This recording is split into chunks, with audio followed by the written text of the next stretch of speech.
بسم الله الرحمن الرحيم.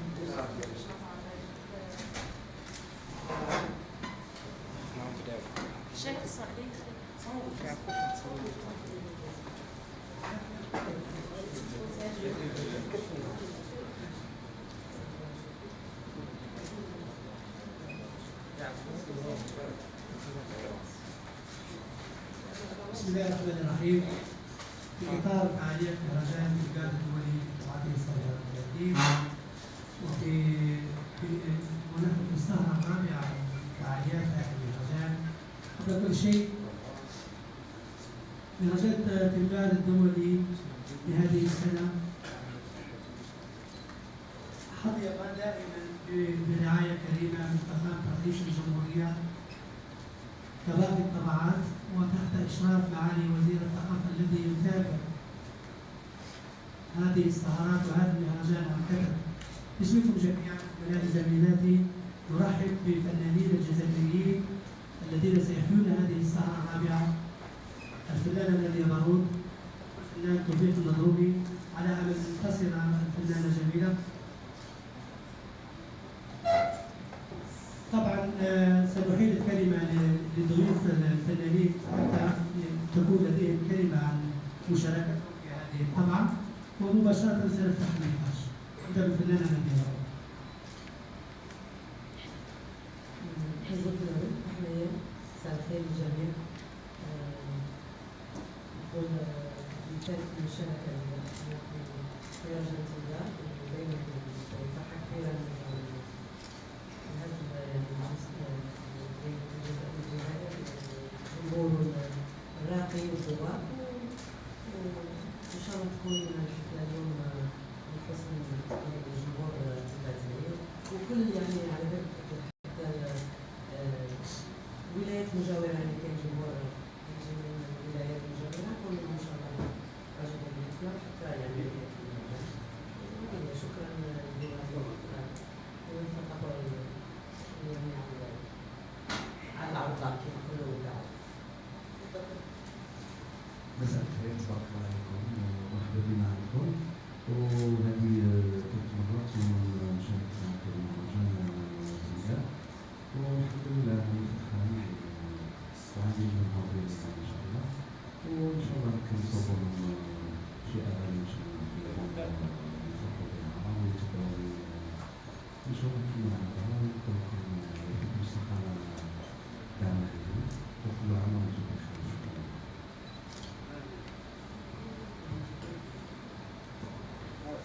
عليكم ومرحبا بنا كما بيعملكم، وراني فرحانة هنا كتبينا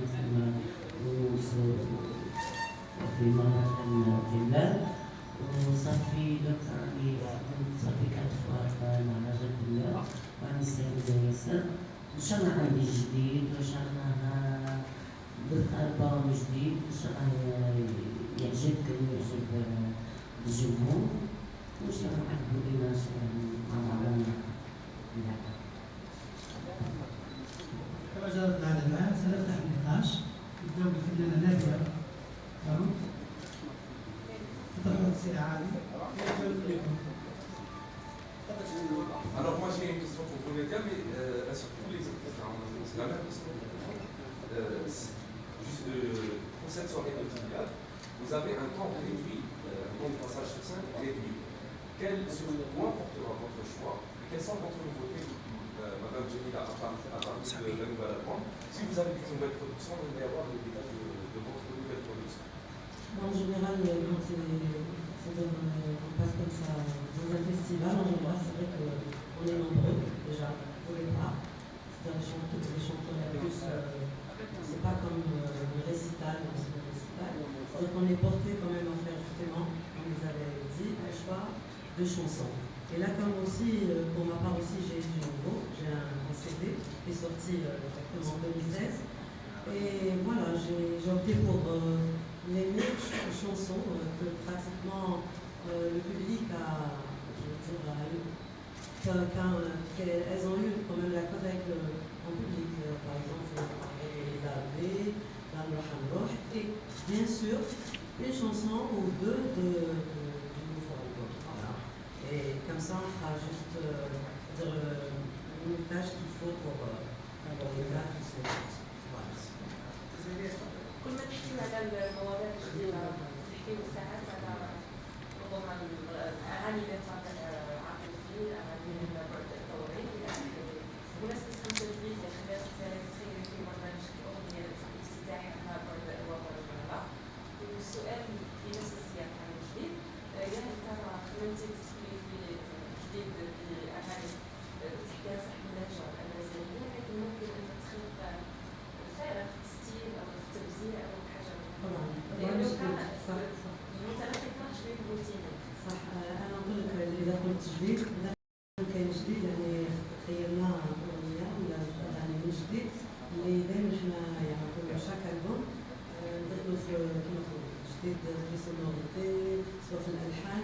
كيما هذه جديده انا دخلت كاريمون في دو كابيل فلامينغو باغ اكزومبل pour donner un exemple pour sortir un petit peu من هذاك النمطيه نقول الاغنيه القبائليه دائما نقولها انا في الندوات اللي نقولها نقول الاغنيه مش فقط الاغنيه الراقصه يا جماعه، يعني نقول اغنيه قبائليه اللي وصلت نقول اللي خرجت يعني برا الجزائر وصلت بزاف وتعاودت بلغات كثيره. هي اغنيه بسيطه جدا لحنها بسيط وهي السن مثلا فيها لا ايقاع ولا يعني ايقاع بسيط والميلودي تري سامبل يعني لحقت الأذان وصابت أذان يعني صريح حتى برا البلاد. وهذا خيرتنا مش فقط الأغنية اللي هي الفولكلور يعني خيرت شوية باش الجمهور. وحتى أنا دائما نقول في حفلاتي قبل ما نقدم حاجة اللي يحبها الجمهور لازم أنا نحبها، يعني صدقيني أنا ما نكونش نحب الأغنية هذه. كاين وين دي فوا نديرو 20 سي دي دي شونسون يقول لك الأغنية هذه أنت مازال ماشي مقتنعة بها بزاف هكذا. يعني بالنسبة للأغاني تاع الآخرين مثلا نجرب في العرس إذا ما تكونش أغنية أنا نحبها ونعرفها وتدخل يعني نغنيها بصوت ما نقدمهاش. أغنية وطنية يعني؟ لا هذه المرة لا، لأنه في المهرجان اللي فات كنت قدمت كانت أنا كنت درت إذا ما كنتش ذاكرة كنت درت كوفرتور كانت تسافرت كذلك مع فكنت قدمت أغنية اللي هي قدمتها يعني عرضتها للعملاق الفنان المطرب أكي حياتي اللي كنت عرضتها في العوام التسعينيات. فهذه المرة راح يكون نادية بارود تفوخ باش آخر ساعة بعد الإذاعة.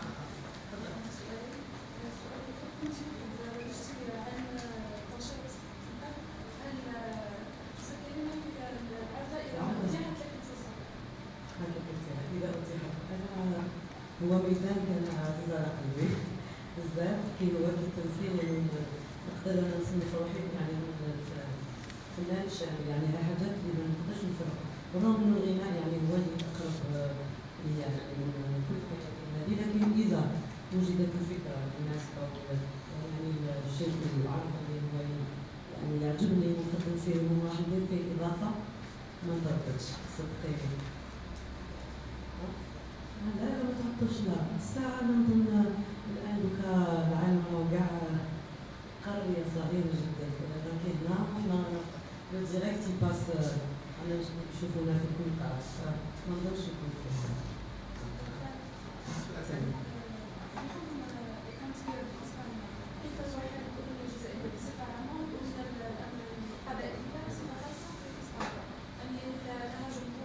والله لها جمهور يعني بالرغم انه احتكاك يعني صغير لانه اذا قارنتي بفرنسا لانه كنا نشتغل اكثر في فرنسا لانه نعرفوا الوجهات الامازيغيه بالتحديد المتواجده والجزائريه بكثره فاحنا نشتغلوا بزاف في فرنسا. لكن اسبانيا صدقيني تشوفي الكليب هذا الاخير اللي درتو الايقاع حتى اذا ما يفهموش انا يعني نتكلم عن المجموعه اللي محتكه بها موسيقيين وكاع يعني يعشقوا حاجه يعني موسيقى جزائريه اسمها يعني جزائريه بكل طبوعها يعني يعشقون او يحبوا هذا التنوع اللي موجود في الجزائريه خاصه الموسيقيين.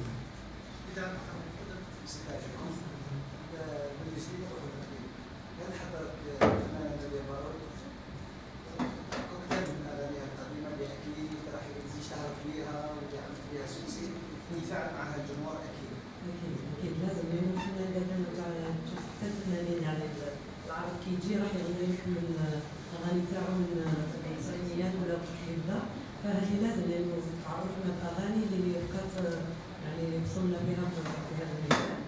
لازم تكون حاضرة في العصر السوري، حاجة أكيدة. نبدأ مع ناديان محور اليوم، تفضل. ندير سلامي تيجان صراحة تسيمي مرسل مفرد بالنسبة لنا ما ماشي مشكل.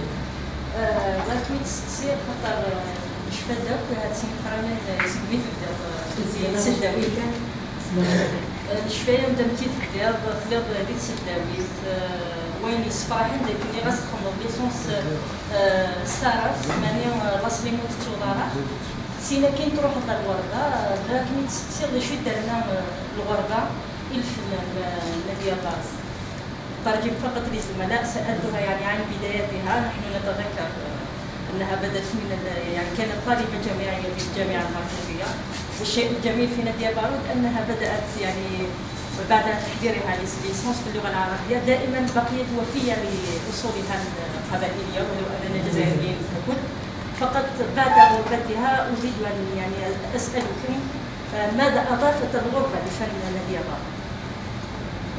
قبل كل شيء طبعا نقولوا القوافية هذا كما نقولوا لازم عليه، لأنه هذه لغتي الأم، وبالرغم إنه المشير نغني كل الطباع الجزائرية يعني على الحفلات الخاصة نقدموا لأنه نعتز بالجزائريتي ونعتز إنه لكن تبقى لغتي الأم ونغني بالأمازيغية وخاصة في القبائل. شيء فرحني فرح يبنى ويعني ثقة بكل شيء، فهذا يعني افتخر به يعني كإشارة من هذه النقطة. ثم أنه الإضافة طبعا في أي فنان في أي ميدان اللي يروح شوفي كل حاجة جديدة تعتبرها إضافة، لأنه مثلا يشوفنا في الجديد هذا تروحي في أي مكان وما تاخديش لي مثلا في كنت في فواياج tu ramènes rien dans ta valise، c'est grave un souvenir. سي باغي aussi تكوني في الغربة ومحتكة بعام 17 سنة ولا 18 سنة، نتكلموا على 18 سنة، فطبعا راح تتأثري رغم يعني عنك تتأثري. وزيد انه ماشي تشابه، هذه العلاقة اللي موجودة أساسا بين يعني الجزائر كفن والفن الأندلسي اللي هي معروفة القصة هذه، فجعلت انه الحس تاعي يتغير حتى في الغناء. وكاين بعض الاغاني اللي كنت نروح نقدمها في الراديو سيت اون بوتيت فيوزيون انتر لو كابيل اي لاسبانيول باغ اكزومبل. تفضل خبر.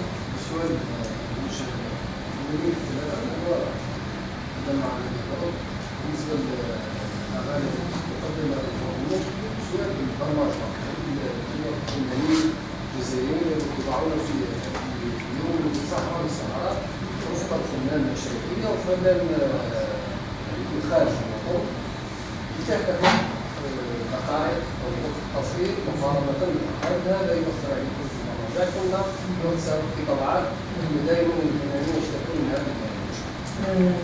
أنا بالنسبة لي يعني أنا ما عنديش مانع. علاش نقول لك على لأنه بداية إنه هذا مهرجان نقولوا سي با ريسيتال باش نتفاهموا من الأول إنه هذه تعتبر مشاركة لكل فنان، يعني إنه تكون في القائمة يعتبر إنه التفاتة وشرف ليك إنه تكون في مهرجان دولي. هذه الأولى. ويجيب فنان من الخارج برغم إنه يعني هذا رأيي طبعا أنا نحترم كل الآراء عنده رأي.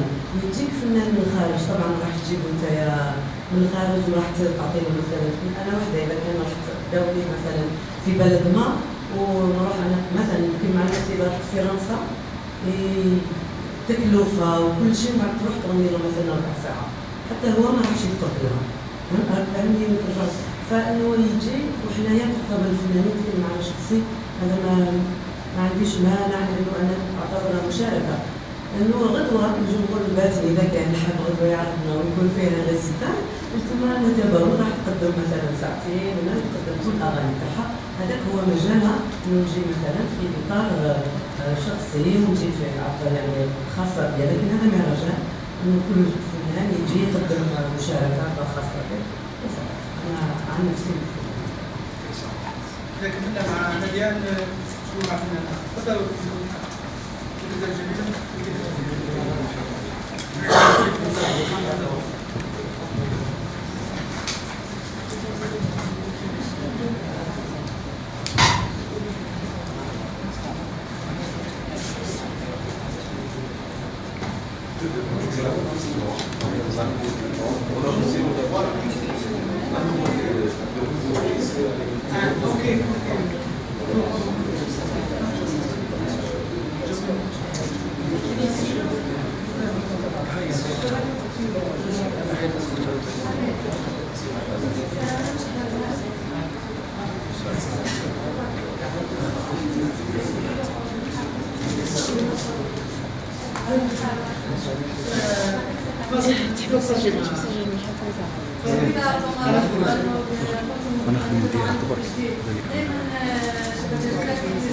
دخل معنا بعض الشباب يتحاول من خلالها تبينهم الثقافة الجزائرية. هل نعم في الألبوم ديالك هل فيه شباب جدد يدخلوا معك في الفيديوهات الغنائية أم تقدم لي الألبوم تاعك وحدك؟ دخل الشباب معايا شباب جدد وجايبنا نعاون هاد الشباب ونحن بعثنا ونحن نعرفوا الأغنية الشعبية الصعيدية. شكون من الأشخاص اللي تقدموا معك في الكتاب؟ هو يعني في الحقيقة أنا درت مجموعة ألبوم واحد أنا دخلت شيخ حمزة خليل من ولاية سكيدة وخدمنا ألبوم والحمد لله نجح.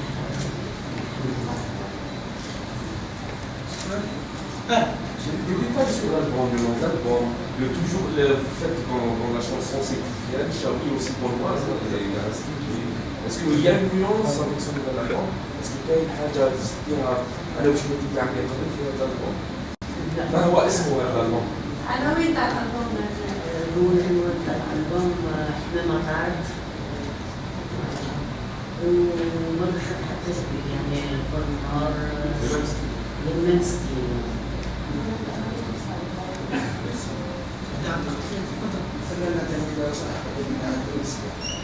إن شاء الله نبدأ بالحمامة طارت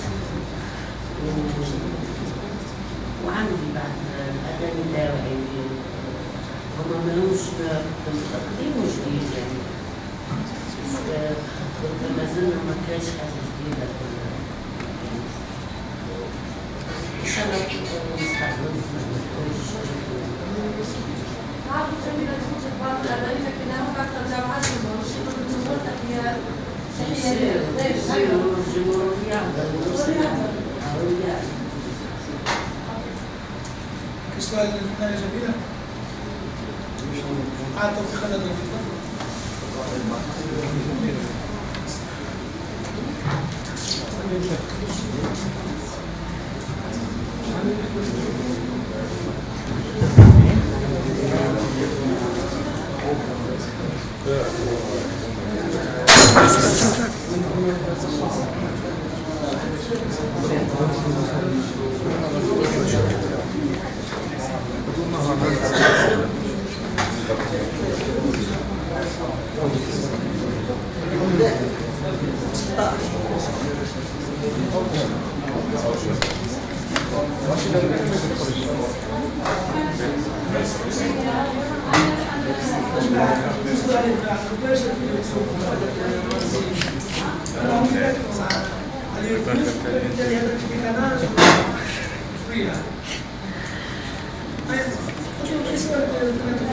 Toujours vous faites notre c'est pour la musique du foire.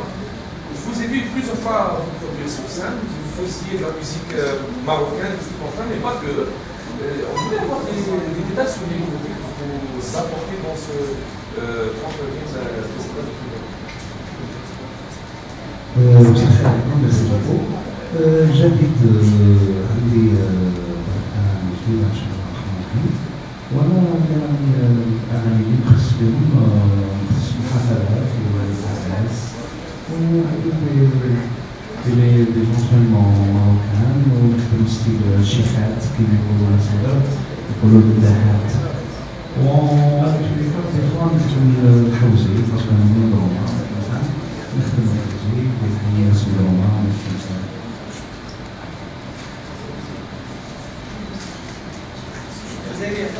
احنا نعرفوا بانه بالدهات وحتى الحوزي والتراث قديم يعني يحترموه وكل شيء.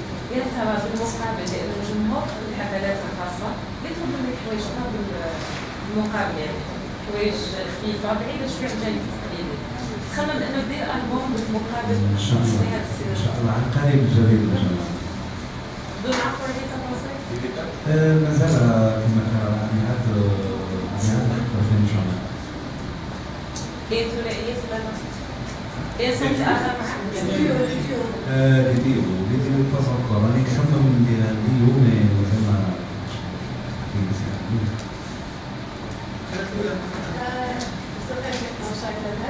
الله يبارك فيك وبارك لاباس عليك.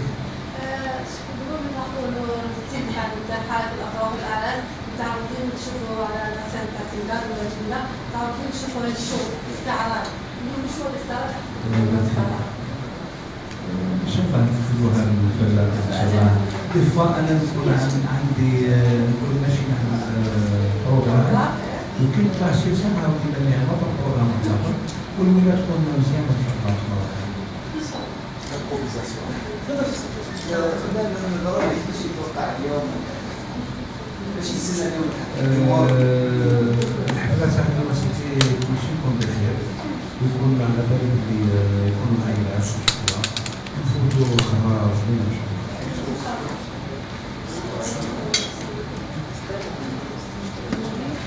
شاء الله. شكرا لكم. فقط تكملة عن سبحان لحد الآن لم يصل بعد إلى باسا وفي طريقه من قسنطينة إلى لأن الطائرة التي من باريس تأخرت. لهذا نعتذر لكم أنه من كل الحاضر معنا هنا ولكن سنعمل كل شيء على مسرح التوقيت إن شاء الله. تفضل لكم في وزارة.